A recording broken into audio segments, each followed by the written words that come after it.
Bonjour et je veux souhaiter joyeux Noël à tous mes fidèles téléspectateurs. Merci beaucoup à tous ceux qui me suivent sur YouTube. Que Dieu vous bénisse. Voilà, aujourd'hui, j'ai quelque chose d'un peu spécial pour vous que je veux partager avec vous. Ça parle de l'unité. Comment est-ce que c'est important pour nous d'être unis? Comment est-ce que c'est nécessaire pour nous d'être unis? Parce que si nous ne sommes pas unis, la puissance de Dieu où la bénédiction de Dieu ne peut pas couler, ne peut pas être évidente au milieu de nous. Dieu n'aime pas cet esprit de division. Là où il y a l'esprit de division, la puissance de Dieu ne se manifeste pas. La puissance de Dieu se manifeste seulement là où il y a l'unité. Apprenez à être unis. Unis, rester ensemble, s'aimer les uns et les autres. Je vais juste lire quelques versets bibliques et je vais commencer directement par le livre de Psaumes, les Psaumes bien sûr du roi David. Psaume chapitre 133 du verset 1 au dernier verset. Je vais le lire, c'est pas un verset long, ça n'a pas de verset long. Je vais le lire rapidement. Et le verset 1 dit, voici qu'il est bon, qu'il est agréable pour des frères d'habiter unis ensemble. Il dit qu'il est bon et qu'il est agréable pour des frères d'habiter unis ensemble. D'habiter ensemble, qu'il est bon que des frères habitent ensemble, qu'ils soient unis. La Bible le dit, c'est la Bible qui le dit. Maintenant, il dit, comment est-ce que cela ressemble? Au verset 2, il dit, c'est comme l'huile, la meilleure ou bien l'huile de l'onction, qui répandue sur la tête, descend sur la barbe d'Aaron, bien sûr, qui descend sur le bord de ses vêtements. Il dit, c'est comme la rosée de l'Hermon qui descend sur les montagnes de Sion. Vous savez ce que ça veut dire? Ça veut dire, par exemple, Aaron est le principal sacrificateur. Maintenant, parce que nous sommes unis tous avec lui, c'est un exemple. Voilà, nous sommes unis tous avec lui. Il dit l'onction, l'huile de l'onction qui est répandue sur sa tête, ça descend, parce que nous sommes unis, ça descend sur sa barbe. Et quand ça descend, lui ne reste pas sur sa tête, mais ça descend jusqu'au niveau de sa barbe. Et de sa barbe, ça commence à descendre sur les vêtements. Maintenant, quand il dit ça descend sur les vêtements, c'est parce que l'onction, c'est la bénédiction, n'est-ce pas? Voilà, donc cette onction, parce que nous demeurons ensemble, qui coule jusqu'au niveau de la barbe, jusqu'au niveau des vêtements de Aaron, ça veut dire que ça touche éventuellement tous ceux qui sont connectés à Aaron. Ça touche tous ceux qui sont à Aaron. Vous voyez un peu, c'est ce que ça veut dire. Donc, nous sommes un.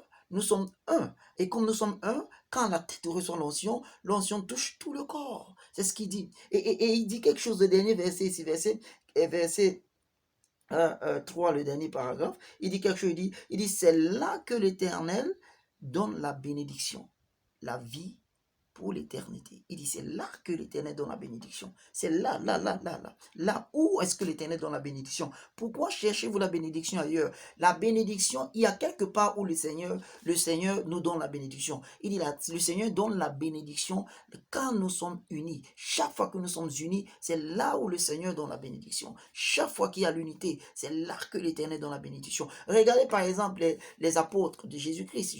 Là, je parle de Jean et Pierre. Quand ils ont été incarcérés par les anciens les anciens d'église et les principaux sacrificateurs, Caïphe en était là, bien sûr, et certains pharisiens. Qu'est-ce qui s'est passé? On a convoqué une grande réunion et on les a interdit de prêcher au nom de Jésus-Christ. Vous voyez? Et quand ils sont rentrés, de là, beaucoup de choses sont passées et bon, ils ont décidé de ne pas le faire. Voilà, maintenant, quand ils sont rentrés, ils sont allés vers les autres disciples. Et quand ils se sont mis avec d'autres disciples, la Bible nous dit bien sûr, à partir du verset 3-25, qu'ils étaient tous ensemble. Tous ensemble. En ce moment, il n'y avait pas de dispute. Ils étaient tous ensemble. Et ils ont élevé la voix en prière. Parce qu'ils étaient ensemble. Quand ils ont élevé la voix en prière, la Bible nous dit au verset 31 que le lieu où ils étaient a tremblé. Le lieu où ils étaient a tremblé. Et ils étaient tous remplis du Saint-Esprit. Vous voyez, ils étaient tous remplis du Saint-Esprit. Ça, c'est quoi? La bénédiction. Pourquoi? Parce qu'ils étaient tous ensemble. Et ils ont élevé une voix. Ils ont élevé la voix comme étant une personne. Et directement, la bénédiction est venue. Cela est similaire au fait, au truc, quand Jésus-Christ dit dans le livre de Matthieu, chapitre 18, à partir du verset 18, je pense bien, quand il parle Quand Jésus parle de la prière d'accord, que si deux parmi vous s'accordent sur terre, touchant quoi que ce soit, si vous vous accordez, si vous êtes unis, si vous êtes un, sur quoi que ce soit vous voulez, cela vous sera fait. Il dit, cela vous sera fait. Cette prière ne rate pas. Il dit, étant spécifique. Vous voyez? Mais ici, on n'est pas en train de demander de prier pour quoi que ce soit. Mais ici, je dis bien que l'unité fait la force. Il y a une certaine puissance qui coule quand les gens sont unis. Tu peux être ensemble avec une personne dans la même maison, mais vous n'êtes pas unis. Vous le savez bien. Tu peux être avec ta femme dans la même chambre, mais vous n'êtes pas unis. Vous avez besoin d'être unis. Vous avez besoin d'avoir les mêmes pensées. C'est pourquoi la Bible nous dit dans Romains d'avoir les mêmes pensées. Vous avez besoin d'avoir les mêmes pensées. Vous avez besoin d'avoir la même vision des choses. Vous avez besoin de prier ensemble. Vous avez besoin d'être ensemble. Vous avez besoin de penser de la même direction. C'est ce que Dieu veut. Parce qu'à partir du moment où vous faites cela, ça ne rate pas. Il y aura de la bénédiction. C'est d'ailleurs pourquoi il a dit que celui qui trouve une femme a trouvé une bonne chose. Et le Seigneur lui donne quoi? De la faveur. Voilà, donc pourquoi? Parce que quand tu trouves une femme, vous devenez actuellement un.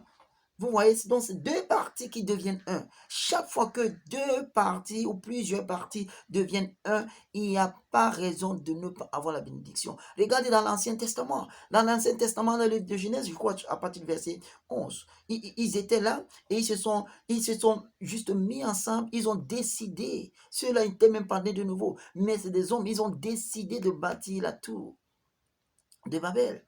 Et ils se sont mis à bâtir. Le Seigneur est resté dans les cieux. Il a dit, ah, ces gens-là sont unis. Ils sont un. Et rien ne leur sera refusé. Rien ne leur sera impossible de faire. Quoi qu'ils ont décidé de faire, ils vont le faire. Les gars étaient en train de bâtir la tour. La tour était, ils avaient pour option de bâtir la tour jusqu'à toucher le ciel. Mais le Seigneur a dit non, attention, si on ne fait rien, ces gens-là, ils vont le faire parce qu'il y a quelque chose dans l'unité. Dans votre cellule, soyez un. Dans votre groupe, soyez un. Dans votre église, soyez un. C'est pour ça qu'il n'y a pas de miracle, il n'y a pas de bonnes choses qui se passent parfois dans certaines églises. Pourquoi? Parce que nous ne sommes vraiment pas un. Il faut qu'une sœur soit contre l'autre. Il faut que tel frère soit contre l'autre. Il faut qu'on se dispute des postes. Il faut qu'il y ait des problèmes parmi nous, comme si nous sommes des crabes dans un panier, dans un seul panier. Ça ne devrait pas être comme ça. Nous devons apprendre à être un. Si nous voulons voir la puissance de Dieu, comme l'homme de Dieu le dit souvent, il y a une certaine dimension en Dieu que nous n'allons jamais expérimenter aussi comme nous le pouvons, sauf si nous sommes un. Il faut qu'on apprenne à être un. Quand on est un, beaucoup de choses se passeront. La même chose se passe ici dans le livre des Actes des Apôtres, chapitre 2, verset 1 jusqu'au verset 4. Quand le Saint-Esprit est venu, le jour où le Saint-Esprit vient, c'est pas venu parce que c'était vraiment ce jour-là que voilà, Dieu avait déjà écrit dans les cieux que le Saint-Esprit viendra tel jour. Non.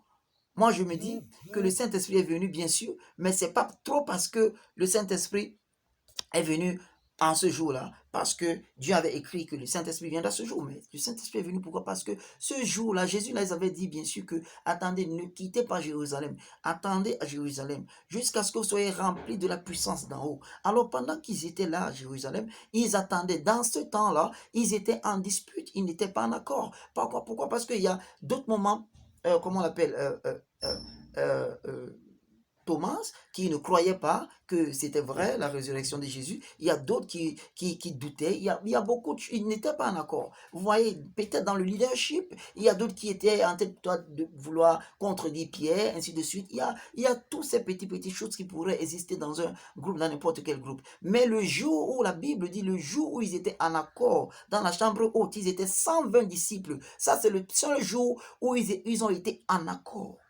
En accord. Et pourquoi? Parce qu'ils avaient la crainte des Juifs, parce que c'était le jour de la Pentecôte. Et beaucoup de Juifs sont venus de par le monde pour pouvoir fêter la Pentecôte. Et ceux-ci ne pouvaient pas fêter la Pentecôte parce que ceux qui fêtaient la Pentecôte étaient dehors. Alors eux, ils se sont cachés à la chambre haute. Pendant qu'ils étaient à la chambre haute, ils étaient dans un même lieu, dans un même accord. Ils étaient tous ensemble, unis, même pensée. Ici, il n'y avait pas de dispute. Alors, la Bible dit soudainement, le Saint-Esprit est venu. Vous voyez, comme un un vent impétueux, le Saint-Esprit est venu sur eux soudainement. Vous voyez, c'est comme ça. Dieu n'agit pas n'importe où. Dieu n'agit pas là où il y a du désordre. Dieu n'agit pas là où il y a la division. Dieu n'agit pas là où il y a les problèmes.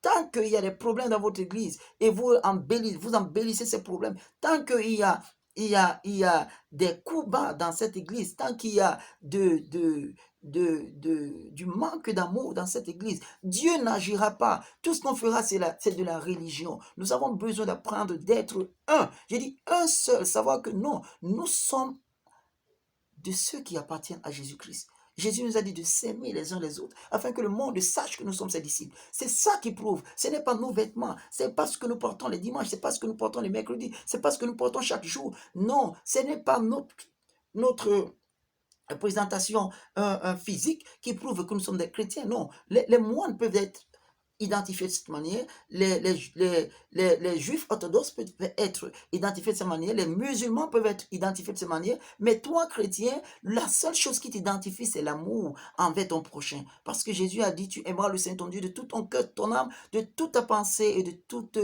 ta force. Maintenant, il dit, tu aimeras ton prochain comme toi-même. Jésus a dit, pour que le monde sache que nous sommes ses disciples, nous devons s'aimer les uns les autres. Et c'est ça qui est important. L'amour commence par là. Quand nous sommes unis, c'est déjà une preuve d'amour. On ne peut pas être unis quand on ne s'aime pas, c'est impossible. On sera en train de se mentir. Vous ne pouvez pas être dans une même cellule. Tu ne parles pas à ton leader ne te parle pas. Ou dans une même église, tu ne parles pas à ton leader ne te parle pas. Vous ne parlez pas entre vous, vous n'êtes pas en accord, mais vous dites que vous êtes dans la même cellule. Vous venez vous écouter quand même la parole de Dieu. Ça, c'est un mensonge. Ça ne peut pas continuer comme ça. Apprenons à dire la vérité. Percez l'abcès et guérissez l'abcès. C'est important parce que sinon, les choses ne se produiront pas comme ça se doit. Il y aura toujours ces petits problèmes à l'église. Voyez l'église de l'Ancien Testament ou bien l'église de l'église primitive. Quand ils ont commencé, la Bible dit qu'il y a un point où ils ont vendu tout ce qu'ils avaient. Tout ça, c'est un geste d'amour. Tout ça, c'est une manière de démontrer qu'ils veulent vraiment être un et partager les mêmes valeurs. Ceux qui en avaient ont vendu tout ce qu'ils avaient et ils ont partagé les biens de façon équitable afin que personne ne manque au milieu d'eux. Et vous voyez, c'est ça, tout ça fait partie de l'unité. Quand vous êtes vraiment un, vous ne pouvez pas accepter que celui qui est attaché à vous soit affamé pendant que vous mangez. C'est ça qui fait partie de l'unité. Mais la plupart du temps, on est divisé sans même savoir qu'on est divisé. On pense être ensemble parce qu'on se retrouve ensemble, parfois dans les cellules, dans les églises, dans des groupes, ainsi de suite, et nous croyons que nous sommes ensemble. Parfois, en réalité, nous ne sommes pas ensemble parce que ton frère qui crie à côté de toi, qui n'a rien à manger, et toi, tu ne fais rien, toi qui es en abondance, tu ne fais rien, tu vas me dire que tu es uni à lui, tu n'es pas uni à lui. Dieu voit tout, Dieu sait tout, Dieu connaît tout. Alors, nous devons apprendre à faire exactement ce que Dieu nous demande. Dieu nous demande d'étendre notre amour et d'être un. D'être un. C'est ça qui est important. L'esprit de division, Dieu ne l'aime pas. Restez toujours bénis et connectés. C'était l'étranger Roman Fortizo, bien sûr le coach.